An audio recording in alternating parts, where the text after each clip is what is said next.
Hello? Testing. Can you guys hear me all right? Is the mic? Not really. Can we turn it up a little bit? Thanks, man.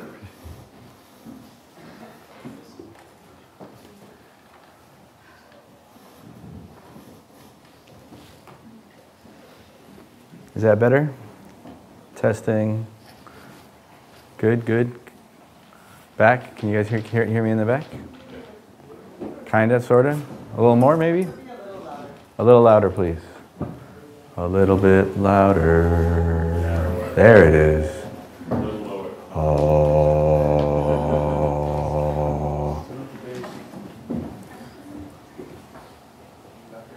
All right. Welcome, everyone. Good to be with you. I unexpectedly had to come out for the weekend, so thought I'd come in, see how everyone's doing. Anybody here for the first time? Just gonna welcome first people. Welcome. So we'll just do our usual. We'll sit and then have a little discussion and talk.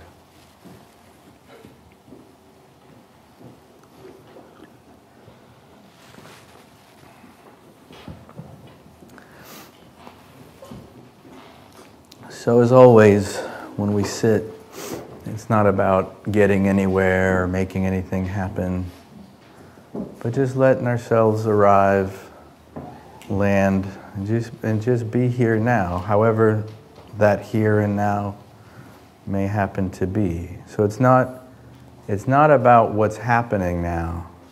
It's about how we relate to what's happening. So whether right now is pleasant or unpleasant, can we relate and respond to whatever's happening right here, right now, with some kindness and compassion, patience, wisdom. So with that in mind, let your eyes close if you haven't already.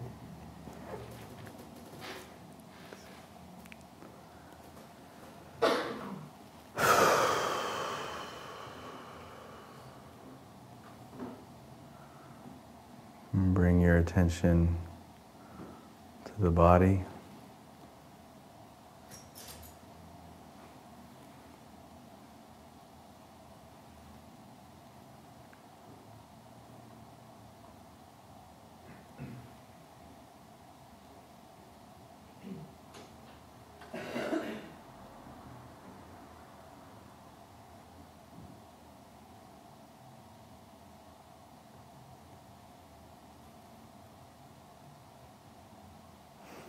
And just notice what's happening now.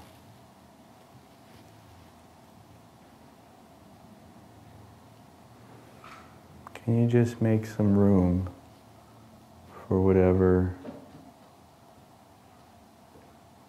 is present?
So checking in with the heart,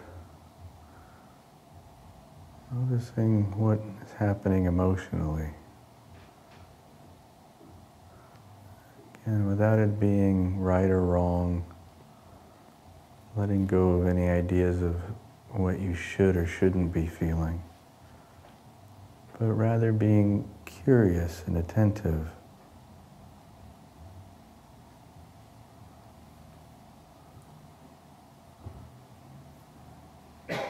And just seeing what is happening in the heart right now.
And notice what's happening in the mind.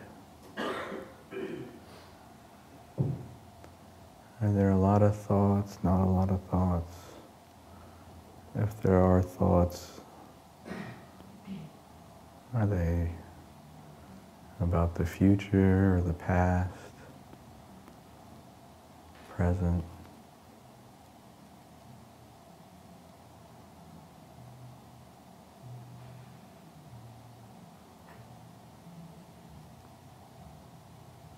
And it's okay to have thoughts, we always do. But when we can see them, we're less likely to be caught in them. We just see them as thoughts.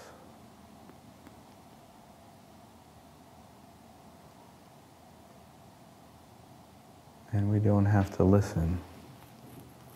It's like when the TV is on, but you're not watching it. You know it's on in the background somewhere, and the thoughts can come and go.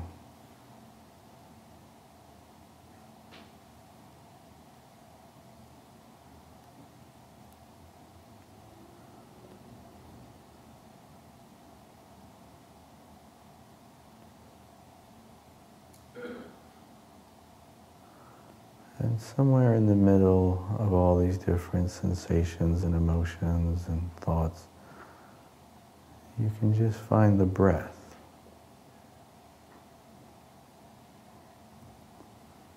As a very simple, direct anchor to this present moment.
Coming back.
as I was sitting here, he started and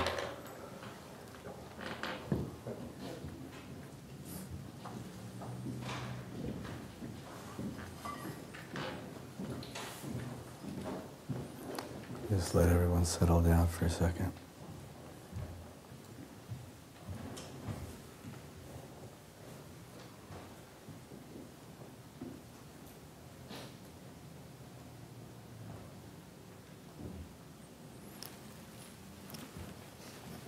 I'm just feeling a lot of sadness.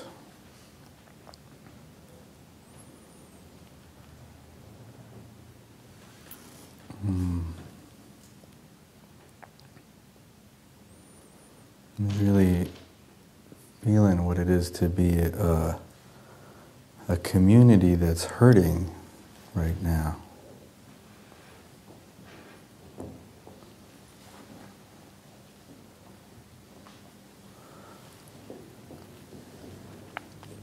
And,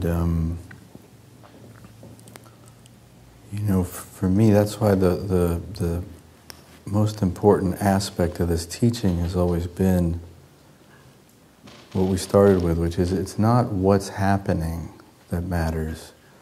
It's how we respond and how we are with whatever is happening. The normal kind of default, what the Buddha called the worldly way of living, is always trying to control and manipulate the circumstances to make those to our liking. So in other words, it's not how you respond to what's happening, it's about what's happening and making what's happening good and whatever you like. But his teaching at its core was that, as much as you may try, you can never really control this. You can never really get things to be just the way you want. And that even if you do, because things are impermanent, they'll start changing. I mean, even if you get them to be exactly the way you want, maybe that'll last for a second or so, but it'll change. And if it isn't changing right away, what we want changes.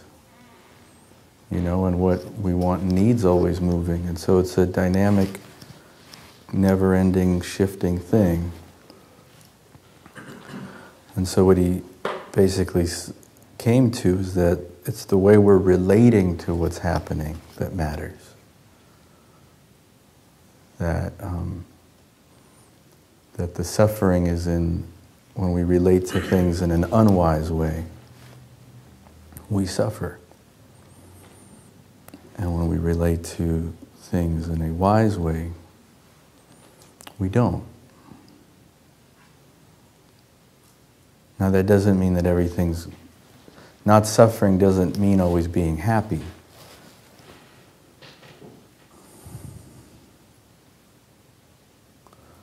But in some ways it means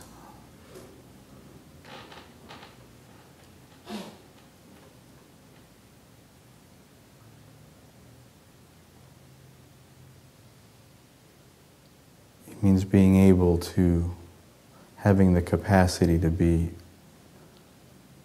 able to respond wisely to whatever is happening, even if what's happening is tragic,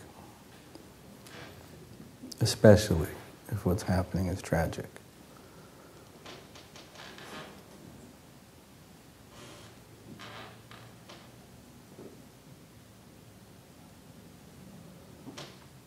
And so when I got here and we started sitting, I could really feel like it was very palpable sense in the room. And as many of you know, I've been away. I've been living in New York, and so I'm just back here visiting. And I've been away from the community. And although I've been hearing and reading stuff online, I haven't actually been here in person to sort of feel the energy of it, and it's very palpable. And so I thought we could spend this time really being together as a community with this hardship, with this tragedy of sorts. Because that's where our,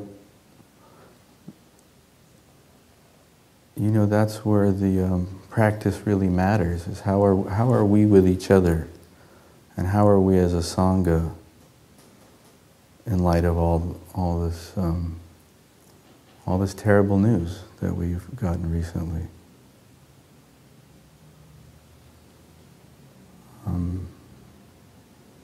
And can we hold each other and respond to each other as individuals and the collective the way we would if we were, talking to someone who's really hurt, really suffering.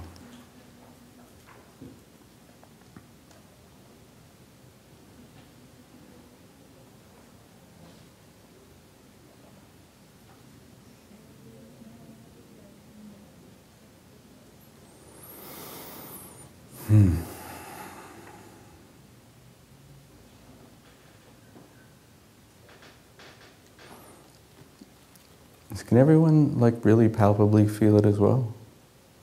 No? How many people have no idea what I'm even talking about? The newcomers. We're a real fun group here for the people who are new.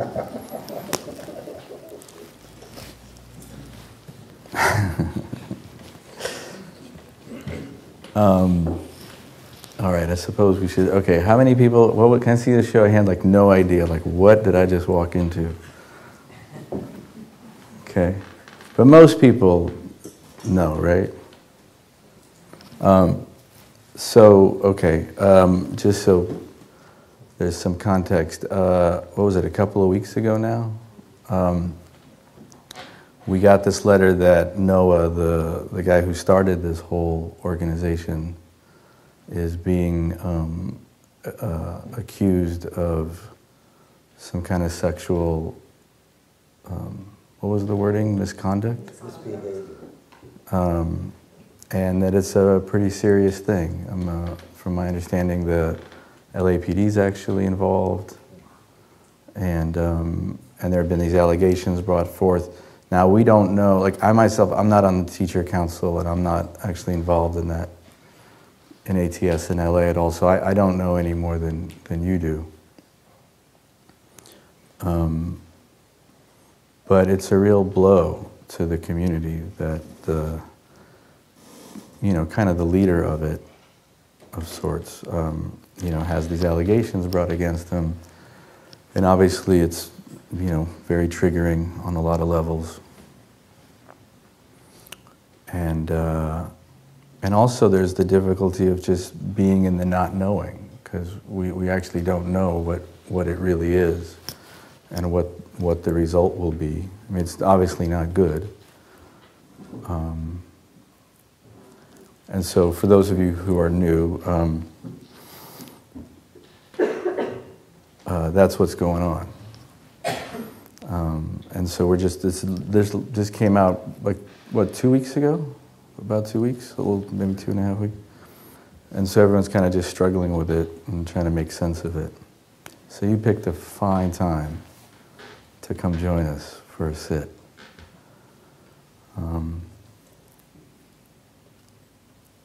But like I said, I mean, a couple of things I want to say technically. Although Noah was the founder and all that, he's not the main teacher anymore. I mean, he's not the main teacher up here. He's not the main teacher in LA. And although this is definitely hard to deal with, I think we as a Sangha, as a community, are going to be okay. It's not like the whole thing's going to fall apart. And he's not, he's now has stepped down, he's not teaching, and he's not on the board. I think as a community we'll get through it, but it's not easy, obviously. It's a big deal.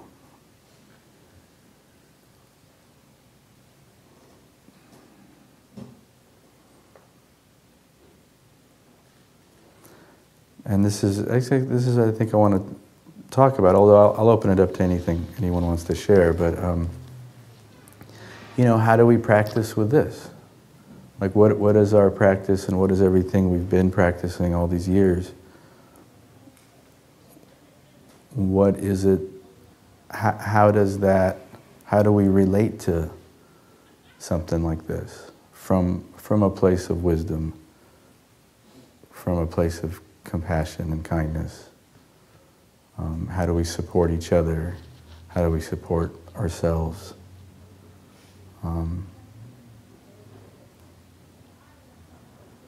Yeah, Jim? At least for me, I think that the Sangha has some amazing teachers. I think the Sangha itself is pretty amazing. And, not to minimize the seriousness of it, but, we know it not really played a key role in this Sangha, at least this portion of the Sangha. Yeah. For sure. And, to me, it just feels like the Teachers' Council's not that it's not a big deal, but making it a bigger deal for the Sangha than it actually feels like. Mm-hmm. It triggers some people, and not to minimize that at all, but Yeah. just focusing more on the fact that we have amazing teachers, we have amazing Sangha, Mm-hmm. and it's much bigger than one person. Yeah. To me, it's like that's going to be whatever it is, and it's, the atheist is so much more than that. Yeah. Yeah, I tend to agree, and honestly, this is one of the reasons I've always loved Buddhism so much, and why I was drawn to it, is that Buddhism is not a devotional kind of path where you. Some traditions where you have, it's more of a guru kind of thing, where you have some figurehead and he's seen as somehow, magical, essentially, and you kind of devote yourself to him or her. And but they really kind of have the kind of magical goods, and they sort of bestow them onto you. That's not actually the Buddhist model, and it never has been. In the tradition, just in case everyone's not clear, the Buddha is not a god. It's not a theistic religion where the Buddha is some kind of godhead. And one of my favorite lines from all the texts is where the Buddha would say to his students, he would say, don't believe me, but come see for yourself. And the practice and the teaching was always about bringing the students back to their own direct experience. And he would always say, if you believe me, if you just take my word for all of this, you're just taking whatever beliefs you have, replacing them with like these new beliefs that now you've heard from me. But in both cases, you're not directly experiencing reality. And that's what this practice is all about, is actually directly experiencing it absolutely for yourself. No one else can awaken for you. You can't awaken because, someone else told you something. It has to be a direct experience. Having said that, a lot of people came to this particular practice because they heard Noah or they read one of his books or something. And, especially in earlier to kind of intermediate stages of practice, there is this kind of necessary phase, I would say. I'm actually curious if people agree or not. I know this was big for me personally, where there is a kind of idealization. It's almost like the way, developmentally, like in child psychology, there's a long phase where the child has to idealize the parent. Where the parent is kind of like a god of sorts, And then you hit some point where you suddenly see your parent as a fallible person, and it's actually a very difficult stage, right? I know for me, I started, you know, many of you heard me share that I used to be a monk for a while in Thailand, and when I went there, I mean, I went there as starstruck as anyone could be. Like, I went there feeling like, oh, this, like, to me, the monks there were, you know, like idols. And after living there for a while, it was actually, you know, it was a difficult experience on that level, because once I got to know them, it was part of the community, it turned out that they were people.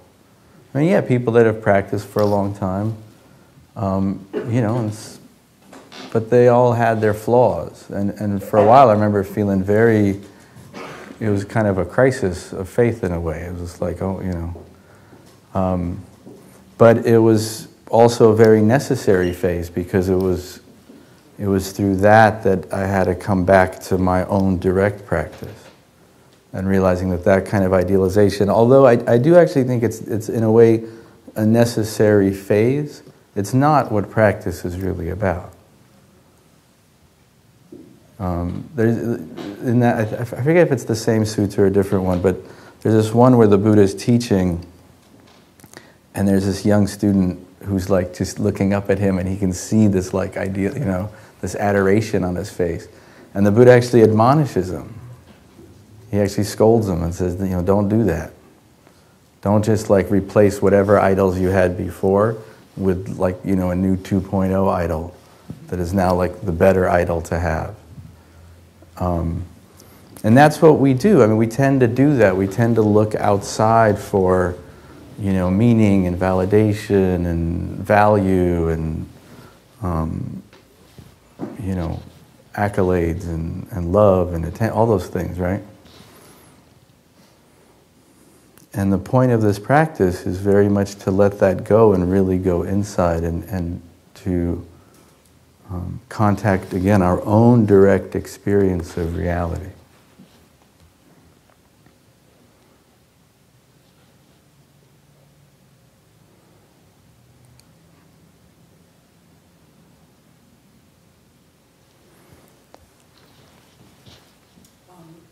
I think that what has happened in the situation we're in now is an opportunity for us to examine things, just like in our own lives when something startling happens. It's an opportunity to examine for ourselves as individuals. Mm-hmm. I think it's an opportunity for the Sangha to examine. In this particular case, we live in a patriarchal culture with all kinds of isms, including ones based on gender, and it's an opportunity for us to look at ourselves in this culture that we live in. Definitely, yeah. Yeah, I couldn't agree more.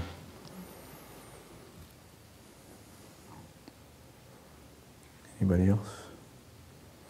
Speaking of which, any women? Yes. I think the most, I mean, I'm new to this community, and I can't say that I feel the depths of what happened, but I think it's worth saying that there's no safe space for women, and I think this is just a confirmation of that. That there's no safe space for women, you're saying? Mm-hmm. Yeah.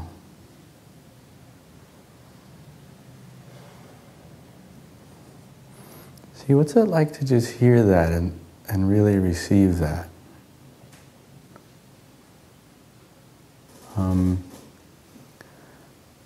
You know, I find that I was reading some of I haven't read it in a while, but I know when it was originally posted, there was, as usually happens on Facebook, it kind of erupts into arguing. But when I see that, to me, it's when I see people arguing like that a lot, to me it's very obviously, it's like, right, so what would you have to feel if you weren't busy arguing? You know? I mean, arguing is just, it's a great way to avoid just feeling what's happening, you know. And it's interesting, I see this a lot, right? We tend to want to get into like, well, I agree, I disagree, and let's debate, and let's... but really, like, it's just not that important in a way. The debating and the, do I exactly agree, do I not agree? I think we would all do much better if we actually listened to each other and really heard and really listened with our heart. So it's a really tragic and powerful statement.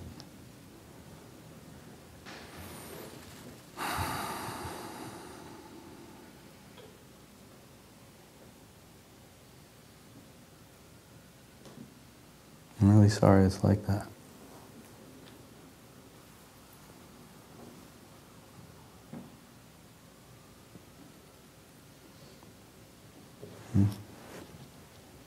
Yeah, I do a lot of education with survivors, male and female, all across the country, and it's a very personal experience. I have my story, one has his own story. Without sounding cynical,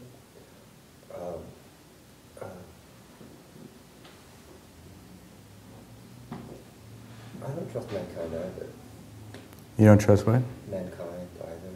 I mean, there's a wonderful, for me, a wonderful quote in a book called Conversations with God. Apparently this guy was channeling God in questions. 2 books in 27 languages. He asked God, where does mankind? Where are we spiritually? And what I like is his response. Well, my son, you're not even in kindergarten. You're still killing each other. So, I mean, we have a long ways to go. And there's a lot of Buddhist references of taking a feather and pushing down a mountain for thousands and thousands and thousands of years to get down to the karmic wheel and dharma. You know, I came up with a funny little thing from the movie Cabaret. Thinking of Fraulein, what's her name, who had the hostel or the bed and breakfast, boarding house. There's a song she sings, so what? You don't have the money for the rent? So what? What's happening now? See, I don't really care about Noah. I care about my drama.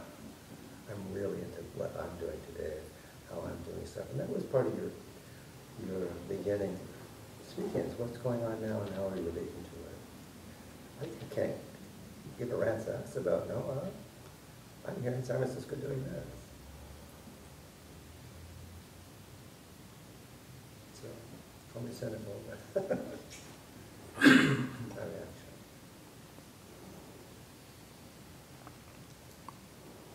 Not sure what to say to that. Thank you. Yeah. I never saw Noah, but I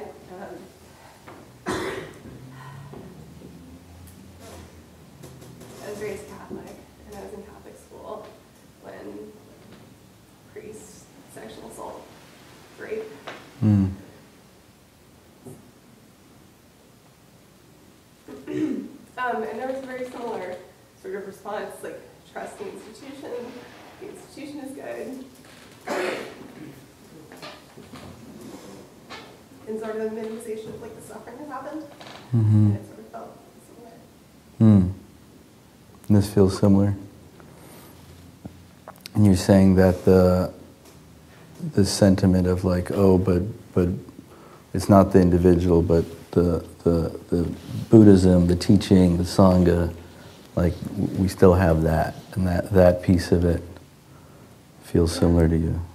And it's true that there's good parts of That the what? Sangha. It's true that there's good parts of the Sangha, there's good parts of Buddhism, and I'm sure there's good parts of all of them. Mm-hmm. I think it takes more than that to address that rotten cornerstone. Mm-hmm. Definitely. See, I think what matters to me is, like, I appreciate you sharing that and speaking up, and obviously I can hear the pain and the fear and the suffering, right, in your voice.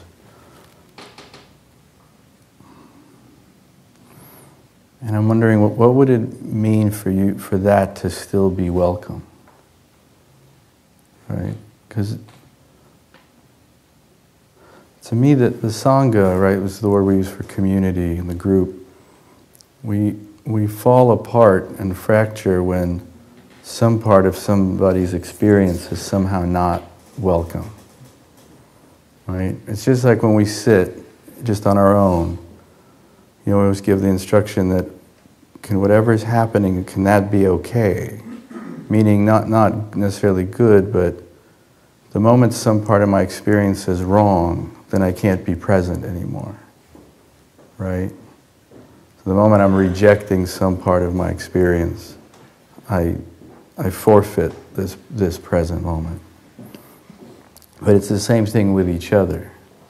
Right? It's some part of somebody's experience isn't right, is wrong, or somehow not acceptable, or, well, you're suffering, but you need to go suffer over there. You know, come back when you feel better. And that's you know, that's how we split. And so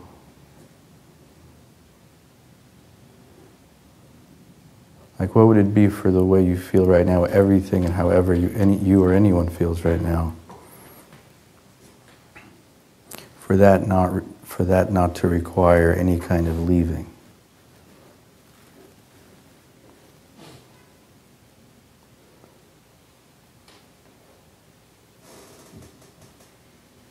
And maybe that can be a step towards making it a safer space.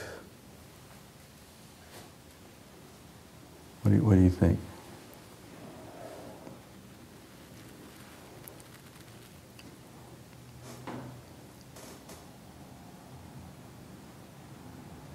Mm-hmm. Mm-hmm. With emotions and interpersonally, I think it's hardest to sit in the gray. Mm-hmm. I think a lot of the statements we've been hearing just tonight here have been attempts towards solutions or solving, right? Like, well, he's not really involved in meeting it day to day anymore, and we have this Sangha, and it's important. And that feels sort of like going towards a solution so we can sort of wrap it up in our heads and in our hearts. And maybe that's not the way to process in the group, and not the way that people feel included and don't feel like those stories aren't as important as this larger thing that has caused a lot of these problems. So in any institution. Yeah. Yeah, it's hard to sit in the not knowing and the grief and all of the emotions that come up, but especially in a community like that, maybe that's the point. Definitely. When we sit with meditation, we are trying not to avoid those things, so maybe we all just sit with that for a while and see where it goes. Oh, absolutely. Yeah, no, I definitely didn't mean to make it sound that way. Yeah, this is all about sitting with the not knowing. And with all, I mean, the thing is if we really, as we really open our eyes to what's been going on all these years and all the various forms of oppression, the more we let that in, there aren't any fast, easy answers, right? I mean, that's the whole thing, and we actually have to have the capacity to not look away. You know, to really, really be with the suffering.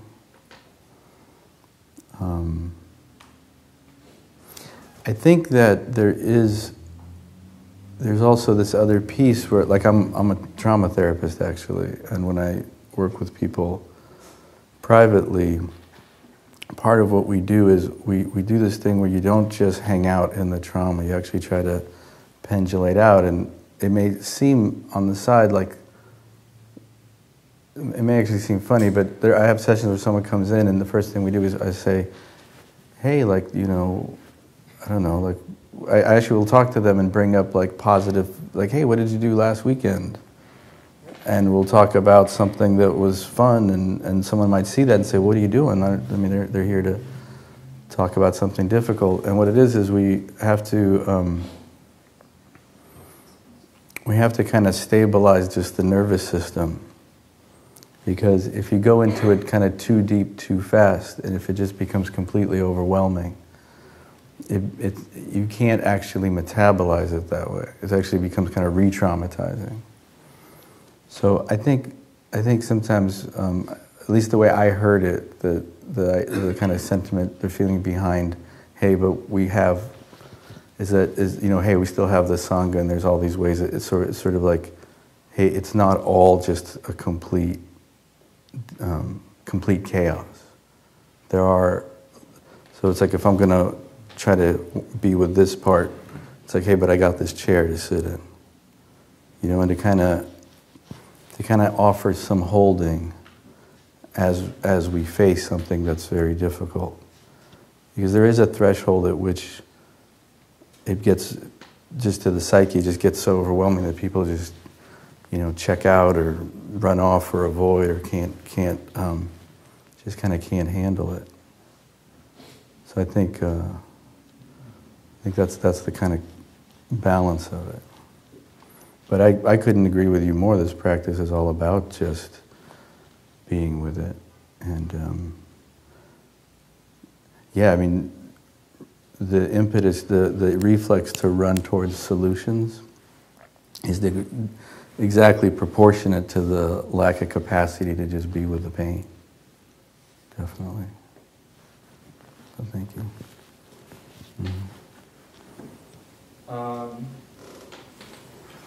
I ended up here like 2-3 months ago and had been sitting with him, I guess, most Mondays for the last year in Santa Monica. It was a really big part of my life. There's a lot of associations there of community that it brought me and wisdom that I learned and kinship that I felt going there on Mondays. And it's really hard. I can't imagine how hard it must have been for the teachers to put that out there when they have to make a decision about how much information do they have, and how much are they going to put out to the Sangha, because as soon as like that email went out, my mind just started racing of like the retreat I went on with him and everybody at Joshua Tree, things that might have happened then, things from the past, like, you know, there was a camera crew that was filming that whole retreat last Memorial Day. Is there going to be a documentary a year from now about, you know, the Buddhist teacher that committed rubber accident propriety? Like, it's very challenging to, like, when all I have is 3 sentences from the teachers that are guiding this community that I think the world of, to stop my mind from racing to every possible extent and conclusion when there's a lot of raw material from the last year or two to work with and project onto. And yeah, it's really challenging to like stop in mind with really limited information. And not get all caught up in like what all those memories like have meant to me in my life. That makes sense. Yeah.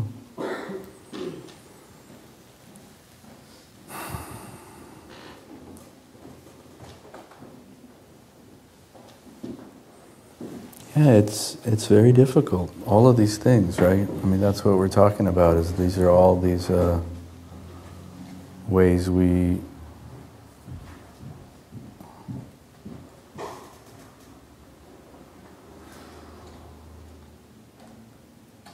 what I find, the way I practice with all difficult experiences really,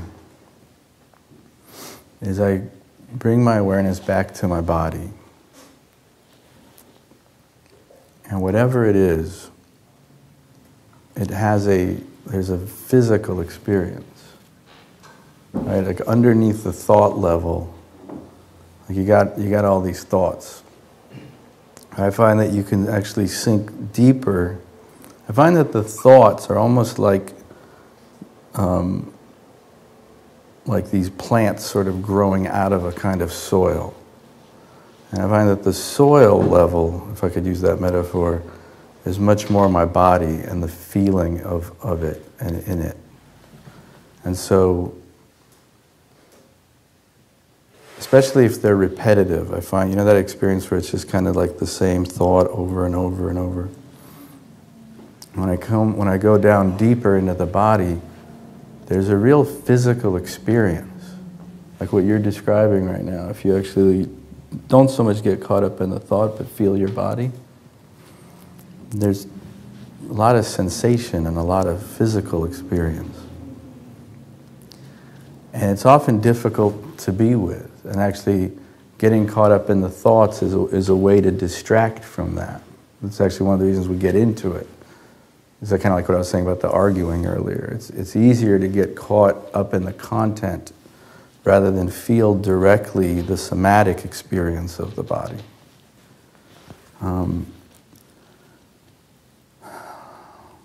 But I find that if you just kind of settle and don't, often what happens is initially we feel it and it's very painful or uncomfortable and we're afraid of it. And it's like, oh shit, not that. And so it's easier to think about it and again, you know, rationalize and think and stories and memories and all this stuff. If you kind of settle into it, I kind of think, you know, it's like a hot bath. Like, you know, when you first step in it, your body's like, whoa. But if you kind of,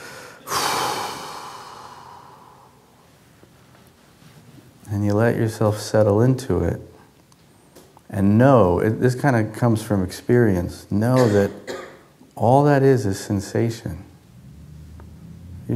Try it right now. All that is just physical sensations in the body. Right now in this room, you're actually safe. Right now in this moment. Actually, to be honest with you, I do this little checklist. I go, okay, am I dying right now? No. I'm not kidding. I go through it, like I want to make sure. I'm like, okay, no. Then I actually go, okay, are there heavy objects about to fall on me? I look around, I'm like, okay, no. Are there any people around that are actually going to physically harm me right now? I like to knock out the basics and just no. So I look around, I'm like, no, I don't actually think anyone's going to like attack me right now.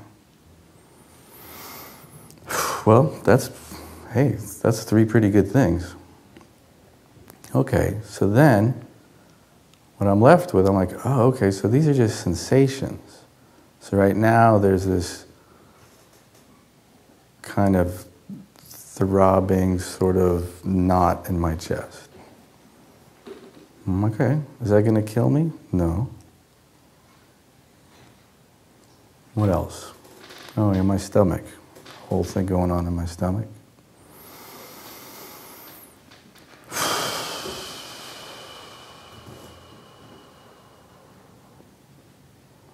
You know, various sensations in my arms, my legs. My face feels kind of hot. Kind of ask myself, well, are any of these like actually dangerous? Are any of these things like potentially harmful? Like, no. No, these are just sensations. These are just like strong sensations in the body.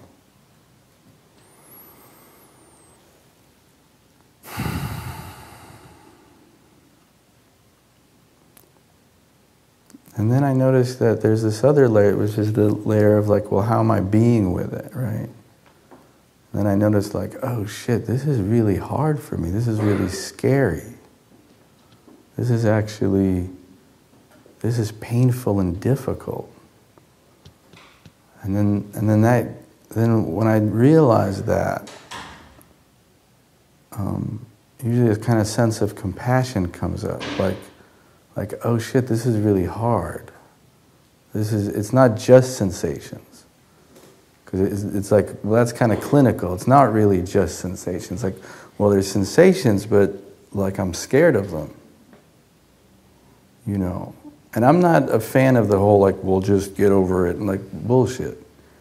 No, like, you have to acknowledge that layer of the experience, which is like, oh yeah, this is scary, or this is uncomfortable, or difficult, painful. So then some kindness and compassion can arise and actually go, yeah, you know, I'm actually being with something very difficult right now.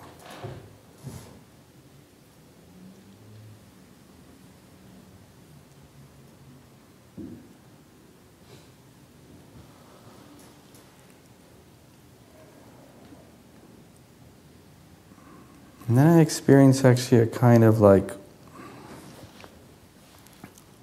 I don't know, it's hard to put into words, but it's almost like this internal sense of Sangha where it's like I got me.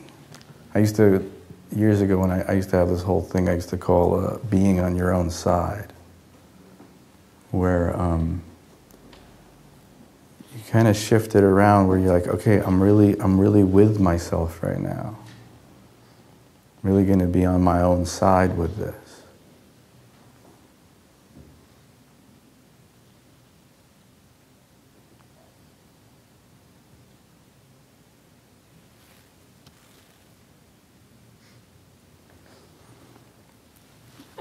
And as you cultivate that capacity, just this capacity to be with difficult, uncomfortable, scary, painful experiences, they become progressively less and less overwhelming.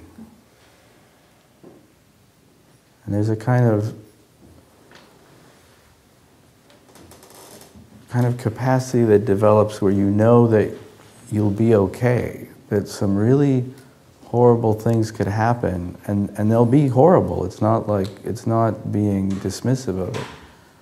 But it's like, yeah, well, I'll be in a lot of pain. Like if that happens, yeah, I'll be in a lot of pain. That'll really suck. I might cry a lot. I might be devastated. But there's like this feeling of like, yeah, that's all right. I've been devastated before. You have a hand up? Yeah.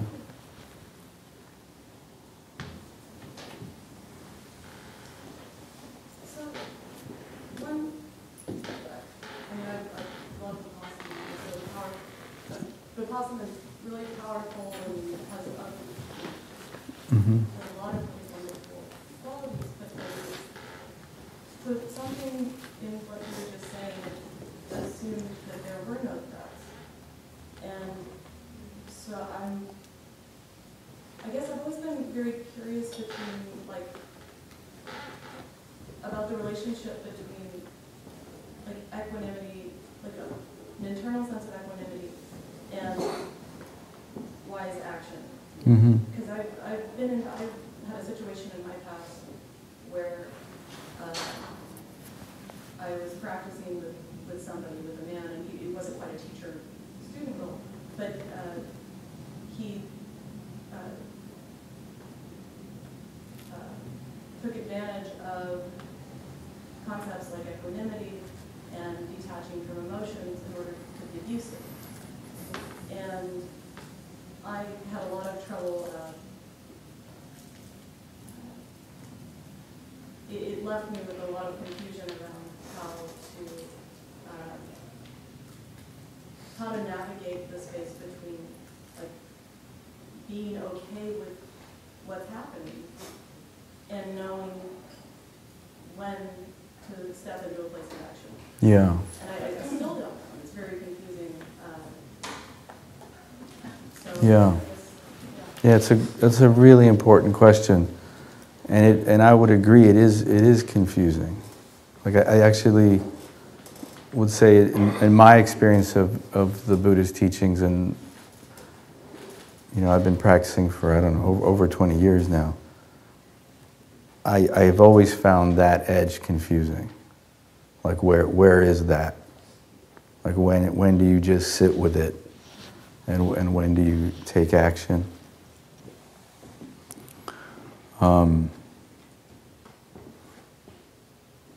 That's why what I was demonstrating there, I actually do go through that checklist, because in that moment, I actually want to make sure. I really want to say, hey, and sometimes what I find is I say, well, hey, is there any threat? And when I'm saying right now, it's like, okay, there isn't. But I've had times where I go, oh, wait a minute, I feel like there is. I'm like, oh, okay, well, what is that? I mean, it may not be as overt as someone physically, potentially, but I remember being on this retreat where what I felt was like, oh, I don't actually feel a sense of trust in these, like, I don't know if these teachings are good. I don't know if the way I'm being guided right. Like, I actually don't feel safe. And so actually unpacking what the sense of threat is really important. When I said that, I didn't in any way mean to make it sound like one should just assume that and kind of go, okay, wait, is there a threat? Okay, well, I don't know, there isn't a, yeah. Sure, yeah, and I could see that there was like an assumption, that there was that checklist that you were running through. I think one thing that might be more of an experience of women is that there's this enormous socialization around women being taught not to trust their feelings already. So I think it might be more difficult for women to develop like a checklist that they feel confident about. Yeah. Yeah, definitely. I'm actually, do all women resonate with that? Yeah. It's never safe. Right. Or you can't be sure. We've been gaslit for a long time. Been gaslit for a long time. Mm-hmm. Yeah. I actually have that with metta practice. Mm-hmm. And how do I even say it? May everyone know safety, may everyone be safe, I can't even come up with a construction that I'm really comfortable with. Like how can I can't set that up for anybody, I can't create that for anybody, I'm just wishing that out in the world. Like, and why is that so different than doing it with love? Mm-hmm. We're not guaranteed or set up for knowing or accepting or realizing love any more than we are knowing or realizing safety. And yet I can talk about love from the inside to the outside to the whole world with it doesn't faze me, but to do it with safety super fazes me. Yeah. And I haven't unpacked that a lot, so. Yeah. We're almost out of time. I want to actually take this moment to say something about this, which is speaking to the other men in the room. There's a lot of talk about, in our culture, and talking about various forms of privilege and understanding our privilege. And I just want us all to take this in for a second. Like, what I'm hearing, I mean, I've heard this before, but let's all really hear this. Like, as men, when we run down some kind of checklist like that, and just to go, okay, no sharp objects, whatever, so, am I generally safe? Yeah, cool, okay. That's actually a fairly simple moment. And what we're hearing really loud and clear from all the women among us is it's not like that. That is a tremendous amount of privilege to be able to kind of check that one off fairly easily, right? And that what we've heard echoed over and over tonight is that for women it's not like that. like you were saying, there's no safe space, or it's never safe. That's a very different experience. And it's because of us. Like, who are they talking about? Like, who are they afraid of?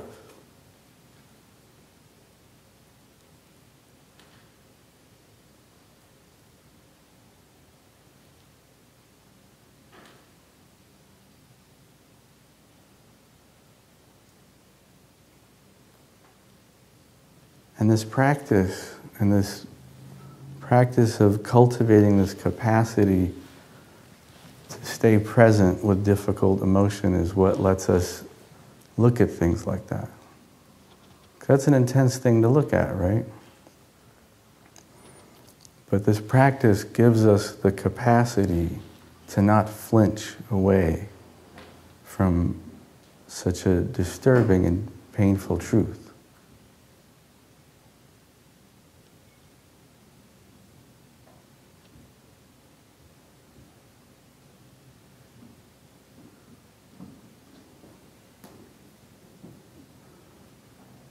And to me,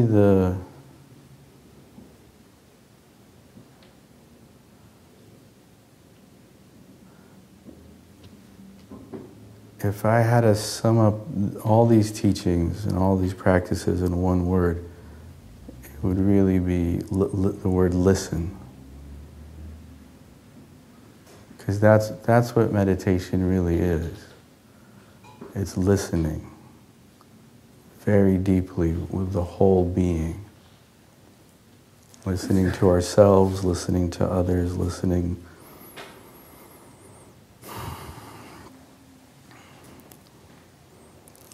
to life itself.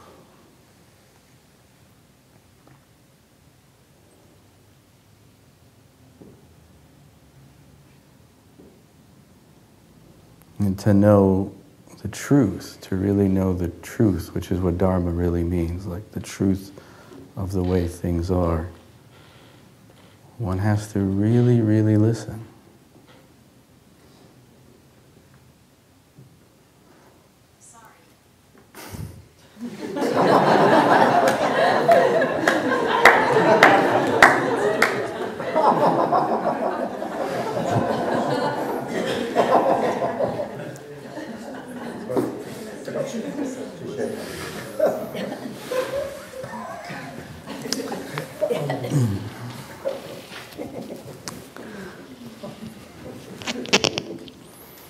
Anyways, I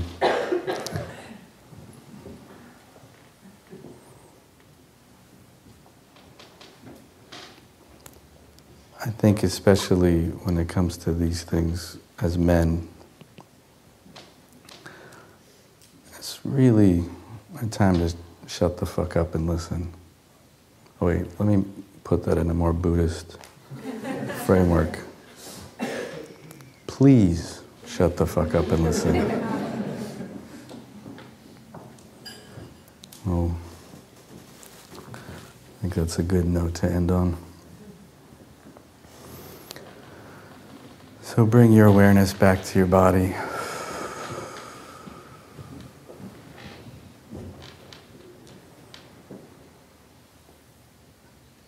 And just, again, listen to all that's happening inside.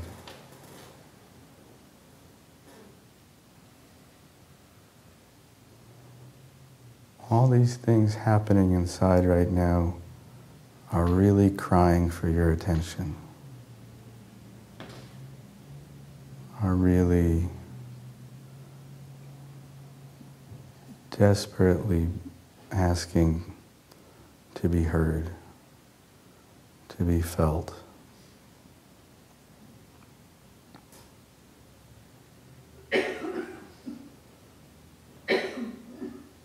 And the more we can listen to what's happening inside us, we can listen to others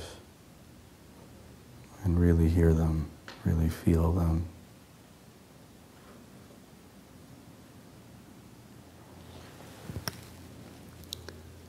May the merit generated by us coming together like this as a community, as a Sangha, to support each other's practice, support each other's capacities and willingness to listen and hear what's being communicated to us.